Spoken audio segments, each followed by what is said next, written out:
Hello, look, my name is Barry Patel. I'm here just to tell you today. You suck!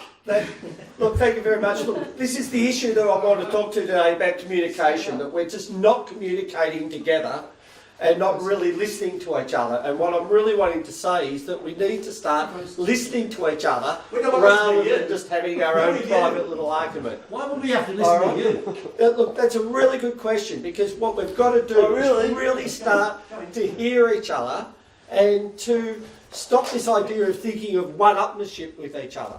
So what part of communication don't you understand when you say you're talking crap, Barry? And that's been the argument, I think, that's been used for a lot of times. But we've heard this all before, Barry. You're saying the same again and again and again, and people are still saying it's crap.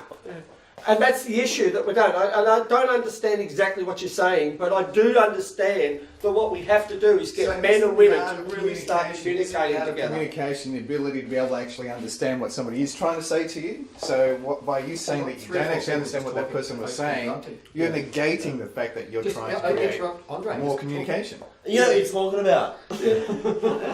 Look, that's a point there, but what we've got to do is we've got to take this emotive stuff where we're just attacking people out of the equation, and we've got to bring in things like mindfulness and respect and care for each other. And when we can bring that in, then we can actually have better communication. How are we going to do that though?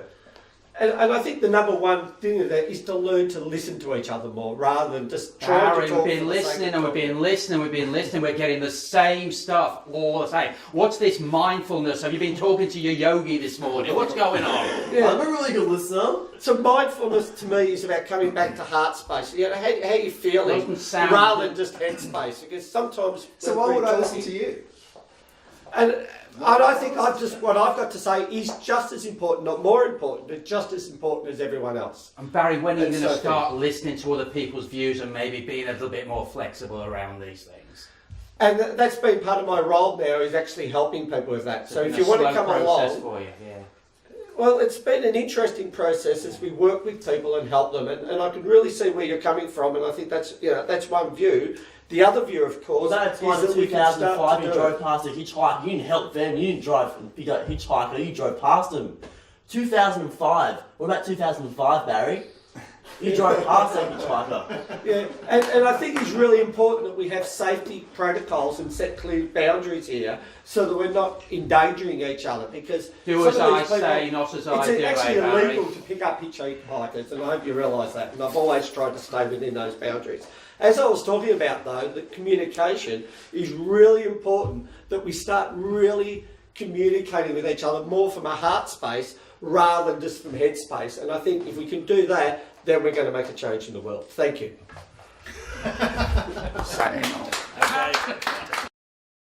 And remember to keep on challenging everything for the truth.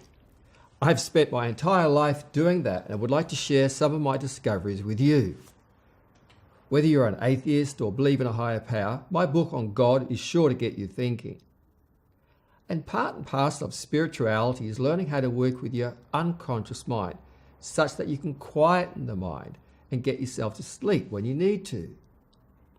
And that includes the ability to banish bad habits like cigarettes, marijuana, alcohol, chocolate, and overeating. And as a foundation to a fulfilling life, I believe everyone needs to learn how to work with their unconscious mind, how to explore deep trance and states of deep meditation. If you want to connect, you can find me on Facebook at Abbey Eagle School of Meditation.